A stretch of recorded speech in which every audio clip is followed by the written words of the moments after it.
today also. So that's the reason. Sorry, now you started recording. Okay. Let me keep it. Yeah. Okay, let's begin the study of Srimad Bhagavatam, which is the medicine, which is the balm for the aching heart and the light for the ignorant mind. Om Namo Bhagavate Vasudevaya. Om Namo Bhagavate Vasudevaya. Om Namo Bhagavate Vasudevaya. Om Jnanatimirandasya Jnananjana Shalakaya Chakshurunmilitam Jena Tasmai Shri Gurave Namaha.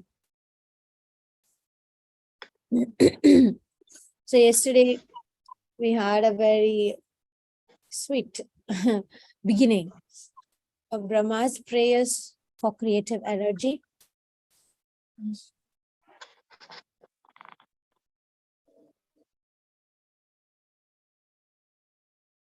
Hare Krishna. Hare Krishna. We can't hear your voice. Hare Krishna. Sorry. Yeah, we can hear you now. Rajastali Mataji, you remember exactly where we stopped? You stopped the reading.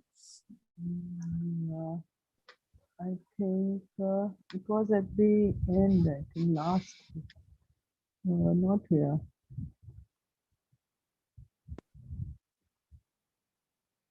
Yes, I think here. Yeah. Oh yeah, the Lord started teasing and everything and said, why don't you worship my personal form? And Yes. Brahma is like, no, no, no. Yeah. Oh yeah, this point here, Taruni Radha, you see this point comes here. Because I am influenced by pride and foolishly think I can get pleasure from. So then we discussed a little bit about that pride. Yes, yeah. See, the Lord continued to tease the Lord, to re-tease Brahma.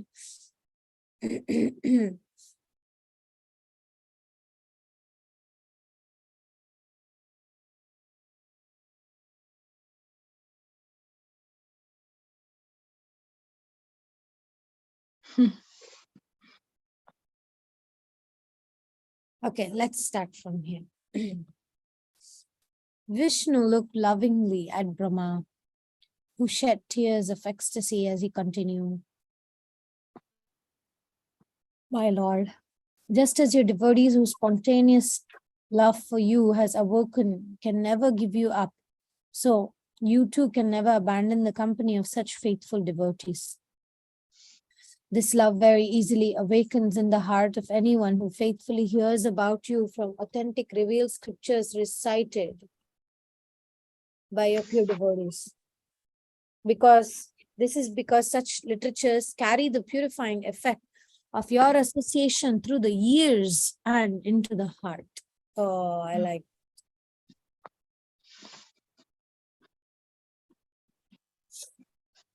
It's the same as in chanting also, right? Yeah. The same effect of chanting, same. True. Holy day.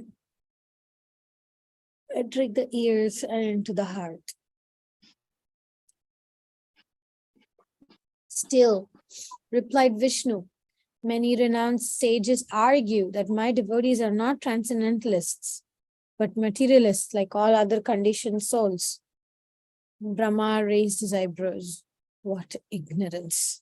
Vishnu explained. This is such an interesting conversation, right? Vishnu explained, my devotees are often married with homes, children, and wealth. Ascetics have no respect for them. Brahma shook his head. My lord, it is true that those absorbed in thoughts of how to maintain their family, protect their wealth, and keep up with friends and relatives experience fear and lamentation. However, your devotees are different. They never consider themselves proprietors of anything. They know that everything is yours, and therefore they dutifully serve you by hearing and chanting about you. Thus, even their worldly duties become service to you. They are never entangled by worldly affairs.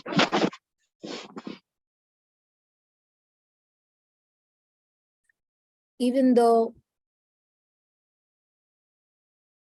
they may work in the world like ordinary persons. Okay, pause. Let's pause there.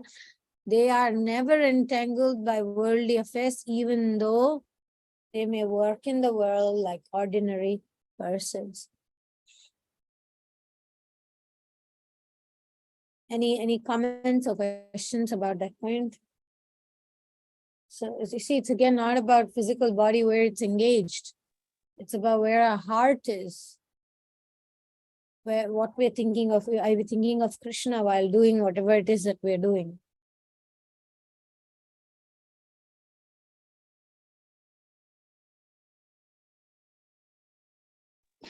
Yeah, so true. Because they don't have the sense of I and mine. These are all perfected devotees. My understanding is like these are perfected devotees, and they don't have this conception of I and mine. Everything belongs to the Lord. My wealth, I mean, everything that is mine, which is wealth, people, family, everything belongs to the Lord. So they're using them in their service, and their own body also belongs to the Lord. So because with this conception that they are operating in this world, everything is service to the Lord. So that's the reason why they're never entangled. Right. Very high level of devotees.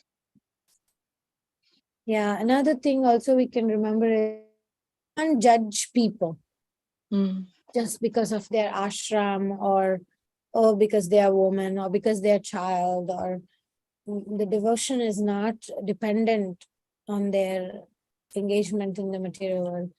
I was speaking, I think I told, right? I don't know if it was in this Bhagavatam or I don't know if it was some other place. I was mentioning about this lady. She sees Krishna every day in her dreams. So she's always waiting to go to sleep because, and she has a non-devotee husband, all this non-devotional job and everything. But at the end of the day, she's meeting Krishna in her dream every night. So she's so eager to go home and sleep. That's another level of, even though she's not entangled, she's like, oh, whatever, I don't care what my boss said, I'm going to meet Krishna tonight. I don't care my husband threw the food at my face. I don't care because tonight I'm going to meet Krishna. So that's another level of absorption. And she's not entangled in her activities. This is a real devotee who lives in South India. Wow, so beautiful. So sweet, right? It's like we can't say somebody who's a sannyasi and somebody, I as an astrologer, I've seen that ashram has nothing to do with who has the devotional mindset, etc. Sometimes sannyasis come with questions which are like, really? I'm like surprised, like, really? I thought you'd ask me more like, when will I attain like next level of Krishna Prema? But then some other lady, like this little lady from some little village, not little village in the sense of illiterate, but somebody who is working some corporate job or something, and she's stuck. She comes and says, when will I really feel more devotion for Krishna? How can I advance in spiritual life? And the sannyasi might have more practical questions like, how can I become GBC? Or Really? Wow. I'm just saying it's not really dependent on the dress or the ashram.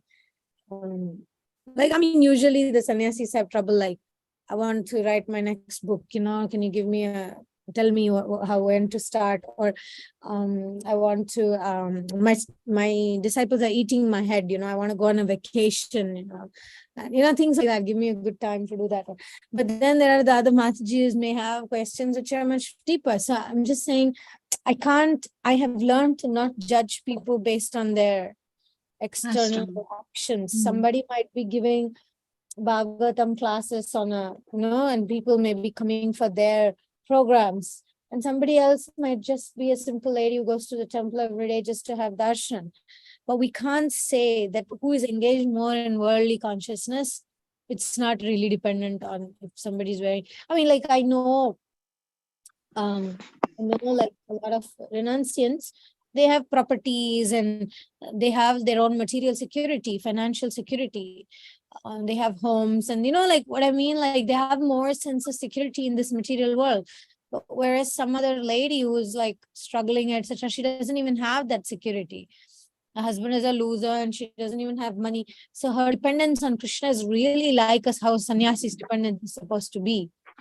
With that, I have observed, like somebody else is telling me in their temple how when like renunciants come, like brahmacharis and all sannyasis come, they have like a more luxurious room. But whereas like maybe the grihasthas or people go, it's a more austere arrangement. So I'm just saying how things are not dependent on the color of clothes that we wear. Just like it's not dependent on the color of the skin or our sex, meaning if we are man or woman, our gender, our ashram, our financial status, all these things are not really a factor in determining how entangled we are in worldly affairs. I mean, I know like some top leaders in ISKCON, right? They are engaged in court cases and fighting, and I want to win. And I know devotees, even here in Mayapur, devotees having court cases against other devotees. And they may be in the management, they may be actually in positions of leadership, right? Even renunciant people have court cases. Like I know one Maharaj was sued for some thing, and it took him years of his absorption into that, fighting in the court, like that. So being entangled by worldly affairs can happen to anyone, you know, and it could not happen to those people we may not expect. They may look worldly, but actually they may not be. Actually, even professions, I'm thinking of some devotees who are in very tough professions, lawyers, have to deal with things. But I know one devotee who's a lawyer, always absorbed in all these kind of material cases, but wakes up at 2 o'clock, always studying Srimad Bhagavatam, always taking shelter of the holy names. So I have seen all varieties, in my professional experience. I've seen all varieties.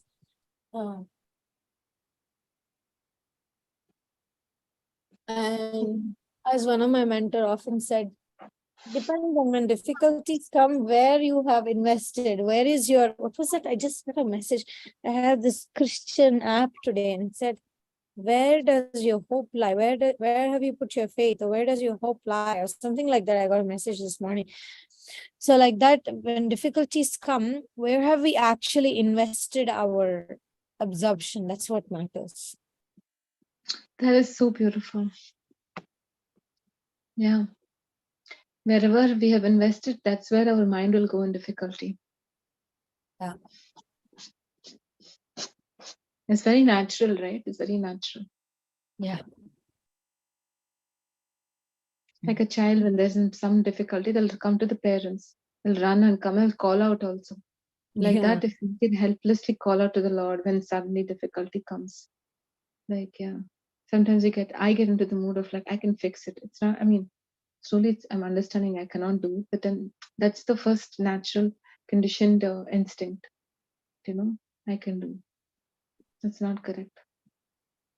It's only through Krishna I can do. Action has to be taken, but then depending on Krishna, action has to be taken, not independent of that dependency. Right.